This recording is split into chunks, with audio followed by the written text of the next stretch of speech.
मेरे प्यारे दोस्तों, मनी मंत्रा प्रो में आपका स्वागत है। दोस्तों, लगता है इतिहास फिर से दोहराया जाएगा।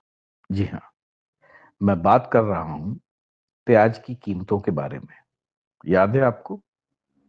अटल बिहारी वाजपेयी की जो सरकार थी, वो प्याज की बढ़ती हुई कीमतों की वजह से गिर गई थी और अब महंगे टमाटर के बोझ से लोग उबर भी नहीं पाए थे कि प्याज की कीमत ने लोगों को फिर से रुलाना शुरू कर दिया है। जी हाँ,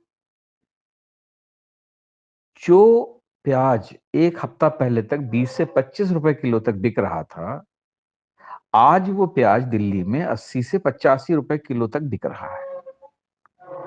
और जानकारों का ये कहना है या सटोरियों का ये कहना है कि यही हाल रहा तो आने वाले कुछ दिनों में प्याज की कीमत 100 रुपए के पार भी पहुंच सकती है। अब क्या है कि कीमत बढ़ रही है तो लोगों में नाराजगी बढ़ रही है। नाराजगी बढ़ रही है तो जाहिर है सरकार के प्रति नाराजगी बढ़ेगी।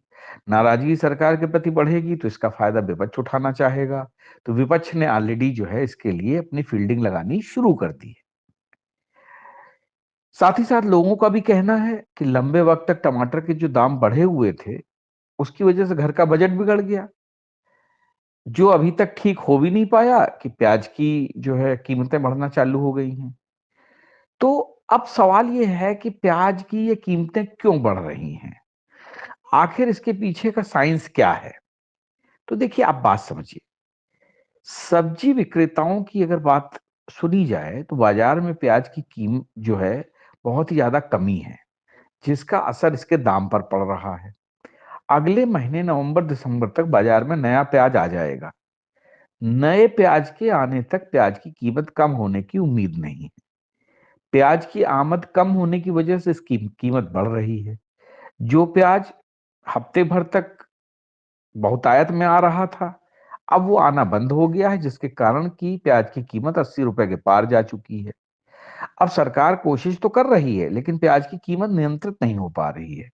और दिवाली से पहले अगर प्याज की कीमत नियंत्रण में नहीं आई तो घर के बजट भी बिगड़ सकता है।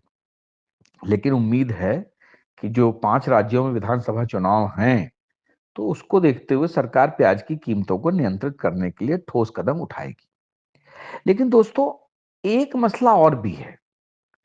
अगर आप ध्यान दें तो ये चाहे प्याज हो चाहे टमाटर हो, इन सब की कीमतों के बढ़ने के पीछे एक एपीएमसी का आपने नाम सुना हो, एक मंडी समिति होती है, जहां से ये सारा जो प्याज हो चाहे टमाटर हो या कुछ भी हो, जहां पे कि किसान जहां पर लेकर आता है इनको और वहां से खरीदी बिक्री होती है। और वहीं से आढ़तीये जो है इस प्याज को हो या टमाटर हो खरीदते हैं। और अक्सर ऐसा देखा गया है कि जब भी कीमतों में ज्यादा बड़ा लंबा उतार चढ़ाव देखना होता है, तो ये जो आढ़तीये होते हैं, जो सटोरिये होते हैं, ये इस प्रकार की जो सब्जियां हैं या इस प्रकार के जो अनाज होते हैं, उनको जो है या तो एकदम से बाजार में रिलीज कर देते हैं ताकि कीमत गिर जाए, या एकदम से बाजार से गायब कर देते हैं ताकि उसकी कीमत बढ़ जाए। ये एक बहुत ही पुराना सफलतापूर्वक आजमाया हुआ धंधा है। और आप याद करिए, पहले कृषि मंत्री हुआ करते थे, जो कि कृषि मंत्री रहते हुए 20-25 दिन पहले ही घोषणा कर देते थे कि अब इस चीज के दाम बढ़ने वाले हैं। और जैसे ही वो कहते थे, तो जो उनका क्षेत्र हुआ करता था, महाराष्ट्र का एक मतलब बड़े अच्छे क्षेत्र से वो आते थे, उस क्षेत्र के जो किसान थे, उनकी इन्हीं घोषणाओं की वजह से वो करोड़पति और अरबपति बनते चले गए। और आज भी वो क्षेत्र जो है किसानी और किसानों के लिए सबसे लाभप्रद एरिया माना जाता है, क्योंकि वहां पे जो है मंडी समिति और किसानों की जो एक गठजोड़ था, उसके चलते जो है किसानों ने बहुत अच्छा और आढ़तियों ने बहुत अच्छा फायदा उठाया।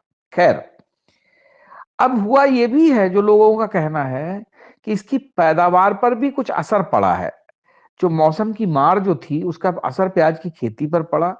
प्याज का जो उत्पादन था, वो 14,82,000 मीट्रिक टन इस बार कम हो गया है।